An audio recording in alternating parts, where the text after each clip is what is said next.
Hello नमस्कार। आपका स्वागत है आपके YouTube channel history education and knowledge पर। मैं आज बात करने जा रहा हूं हल्दी घाटी के युद्ध के बारे में जो 1576 में लड़ा गया था, और हम बात करेंगे अकबर की धूर्तता एवं कुटिलता के बारे में भी।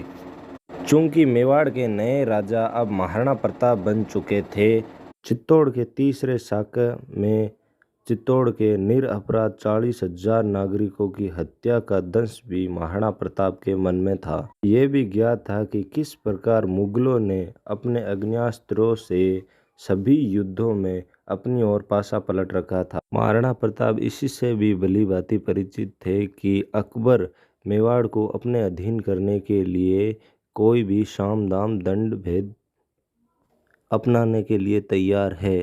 प्रताप को ये सब भी ज्ञात था कि अब वह समूचे भारतवर्ष के अकेले हिंदू राजा थे जो मुगलों से संघर्ष करेंगे।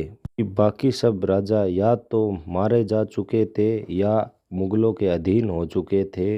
मैंने आपको पहले बताया था कि अकबर एक कुटिल बादशाह था जो अपने बातों को मनवाने के लिए कथक प्रयास करेगा। परिणाम स्वरूप 1572 में अकबर ने अपना पहला दूत जलाल खां करोची को मेवाड़ भेजा, किंतु महाराणा प्रताप ने उसका प्रस्ताव स्वीकार नहीं किया, जिससे जलाल खां मेवाड़ में 2 महीना रुककर वापस बादशाह अकबर के पास लौट गया तथा प्रस्ताव ना स्वीकारने की बात अकबर को कह सुनाई। अकबर ने 1573 ईस्वी में मान सिंह को मेवाड़ भेजा, जिसे मेवाड़ के लिए रवाना हो गया। मान सिंह अपने साथ मुगलों के कई सेनानायकों का प्रतिबंधन लेकर साथ गया था और डूंगरपुर के मार्ग से होते हुए वह मेवाड़ पहुंचा। चूंकि मान सिंह आमेर का राजकुमार था, तब महाराणा प्रताप ने भी अपने राजकुमार को ही अमर सिंह को मान सिंह से मिलने के लिए भेजा, जिससे मान सिंह क्रोधित होकर पुनः आगरा लौट गया। एक बार फिर से तीसरा संधि प्रस्ताव लेकर आमेर के राजा भगवान दास, जो मान सिंह के पिता थे, उन्हें मेवाड़ भेजा, किंतु भगवान दास ने तीसरा शाखा चित्तौड़ का, जिसमें अकबर का साथ दिया था, इस वजह से महाराणा प्रताप इनसे अत्यंत घृणा करते थे। फिर भी प्रताप ने उन्हें सम्मान दिया और गोगुंदा में आमंत्रित किया, पर प्रताप ने इनकी भी बात नहीं मानी। इसके बाद अकबर ने अंतिम संधि प्रस्ताव अक्टूबर 1573 में भेजा, जिसे लेकर राजा टोडरमल आए थे। टोडरमल का गोगुंदा में महाराणा प्रताप ने स्वागत किया तथा हाथी भेंट की, किंतु टोडरमल ने विनम्रता से हाथी लेने से मना कर दिया और टोडरमल भी पुनः आगरा लौट गए। अब वह दिन दूर नहीं था जब हल्दी घाटी का युद्ध होने वाला था। सदी का सबसे बड़ा युद्ध माना जाता है। महाराणा प्रताप ने युद्ध की तैयारियां शुरू कर दी थी। हल्दी घाटी को युद्ध के लिए इसलिए चुना गया था क्योंकि ये अरावली पर्वतमाला के बीच में था और तथा ये मैदान नहीं था, इनके बीच में दर्रे हुआ करते थे, जिससे एक बार में छोटी सी सेना जा सकती थी।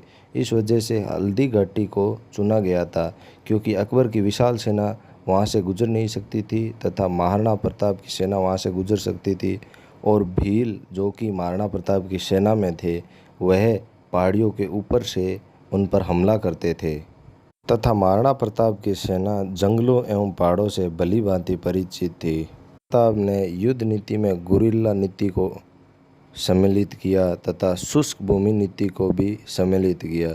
शुष्क भूमि नीति का मतलब है कि गाँव के अधिकांश लोग बंजर भूमि में चले जाए और उपजाऊ खेतों को नष्ट कर दे, कुओं में जहर डाल दे, ताकि आने वाली अकबर की सेना का विनाश हो सके। और सैनिकों और आम नागरिकों का युद्ध प्रशिक्षण शुरू कर दिया था, जिसका निरीक्षण राम शाह तंवर कर रहे थे, जो कि ग्वालियर के राजा थे। इधर अकबर की ओर से क्या प्रयास किए जा रहे उसके बारे में हम बात कर लेते हैं। अकबर ने आगरा से अजमेर आकर अपना डेरा डाल लिया था। मुसलमान मंत्रियों के समझाने के विपरीत अकबर ने सेनापति मान सिंह को बनाया। आ चुका था, जिसका सभी को बेसब्री से इंतजार था। 18 जून 1576। महाराणा प्रताप हल्दी घाटी के रास्ते होते हुए खुले रण क्षेत्र में आ गए। ये हल्दी घाटी के उत्तरी से आने वाला रास्ता का अंत में था, जिसे अब बादशाही रास्ता भी कहते हैं। मान सिंह ने 80 अनुभवी 12 सहज सैनिकों को प्रताप के निकास द्वार पर तैनात कर दिया। इधर मेवाड़ के पक्ष में हरावल का दस्ता, जिसका नेतृत्व जाला माना, जैत सिंह जाला, बिद्दा तथा मान सिंह सोनगरा कर रहे थे। दक्षिण अथवा दाईं ओर से नेतृत्व कर रहे थे राम सातवार, उनके 3 पुत्र तथा 1 पौत्र। उनके साथ थे भामाशाह तथा उनके अनुज ताराचंद। ताराचंद एक अद्वितीय खड्गधारी थे। मध्य हरावल का नेतृत्व का दायित्व था भीम सिंह डोडिया, रावल कृष्णदास रावत, संगा राम सिंह तथा हाकिम खान सूरी। मध्य में थे चंद्रावल दस्ते में राणा पुंजा, पुरोहित गोपीनाथ, पुरोहित जगन्नाथ, कल्याण पड़ियार, जयमल बछावत, जैसा चारण तथा केशव चारण तथा मुगल पक्ष भी इसी तरह से सुसज्जित था। 11 बजे दोनों सेनाएं आमने सामने खमनोर के निकट मैदान में युद्ध में आ खड़ी हुई। मेवाड़ के मध्य भाग में हरावल दस्ते द्वारा प्रथम आक्रमण किया गया। ये आघात हाकिम खां सुर और उनके अफगान सैनिकों ने मुगल के हरावल पर किया तथा मुगलों को भीषण हानि पहुंचाई। महाराणा प्रताप ने काजी खां पर हल्ला बोल दिया, जो हल्दी घाटी के मुख पर अपने सैनिकों के साथ खड़ा था। इन्हें परलोक पहुंचाकर प्रताप ने सैयद हाशिम बारा पर हमला किया। फिर उन्होंने जगन्नाथ कछावा तथा आसिफ खां के नेतृत्व में होने वाली मुगल सेना की ओर अपना अश्व मोड़ लिया। प्रताप के भीषण तथा औचक घात से सभी सेनानायक विकल हो उठे थे। प्रताप तथा उनकी सेना ने इन्हें घेरकर पथरीले तथा कांटीली झाड़ियों वाले मैदान की ओर धकेल दिया। यहाँ से आसिफ खां ने मुगल सेना के मध्य में मान सिंह के निकट जाकर अपने प्राण बचाए। बहलोल खान नामक एक मुगल सेना नायक ने राजपूती सेना में हाहाकार मचा रखा था, जिस पर महाराणा प्रताप ने अपना घोड़ा उसके तरफ मुंह मोड़ लिया और बहलोल खान की तरफ बढ़ने लगे। बहलोल खान पर महाराणा प्रताप ने इतना घातक प्रहार किया कि उसे घोड़े सहित काट डाला, जिससे मुगल सैनिकों में का माहौल छा गया।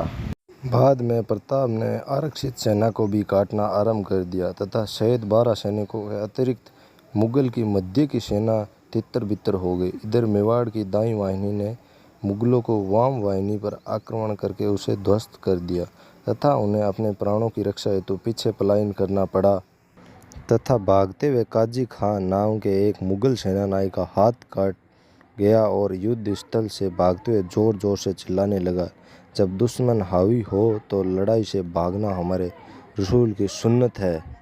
ऐसा उस सेनानायक बोलते हुए भाग रहा था। इस युद्ध में मुगल सेना 3-4 किलोमीटर तक उत्तर दिशा की ओर भाग खड़ी हुई और सैनिकों ने तो बनास नदी को भी पार कर लिया। यहीं पर हल्दी घाटी के युद्ध में दुर्भाग्यपूर्ण मोड़ आया। भागती हुई मुगल सेना को देखते हुए मेहतर खां नाम का एक मुगल सेनानायक ने भयभीत तथा भागती मुगल सेनाओं को पुनः एकत्रित करने के लिए एक युक्ति लगाई। उसने अपने तुरई नगाड़ों वालों को आदेश दिया कि वे सेना में शोर मचाते कि अकबर स्वयं बड़ी सेना लेकर आ पहुंचा है। इससे तितर-बितर मुगल सेना पुनः एकत्रित हो गई।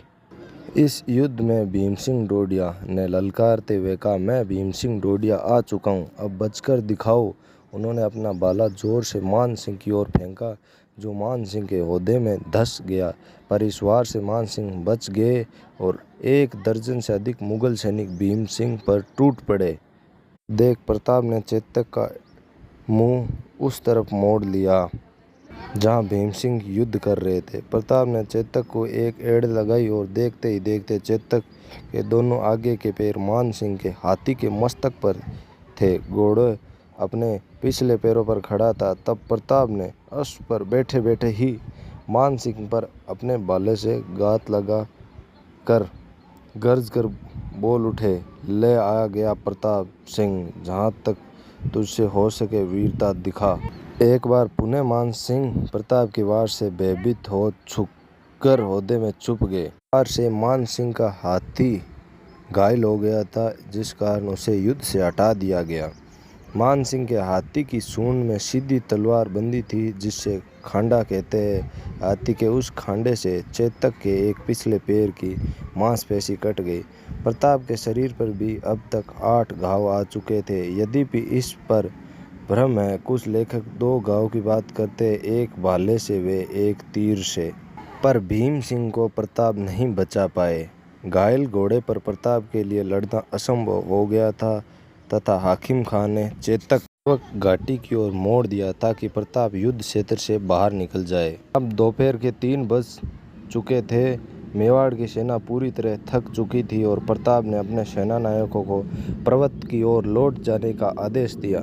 राणा पुंजा के नेतृत्व में सर्वप्रथम भीलों ने पर्वतों का आश्रय लिया। मुगलों ने लौटते हुए प्रताप को चिन्हित कर लिया और घायल चेतक लंगड़ाकर अपने स्वामी को शत्रु से दूर पर्वतों की ओर ले जा रहा था। कम से कम 2 दर्जन मुगल धनुधारियों ने प्रताप पर बाण बरसाने आरंभ कर दिए और इतने ही सैनिकों ने प्रताप पर सीधा हमला भी बोल दिया।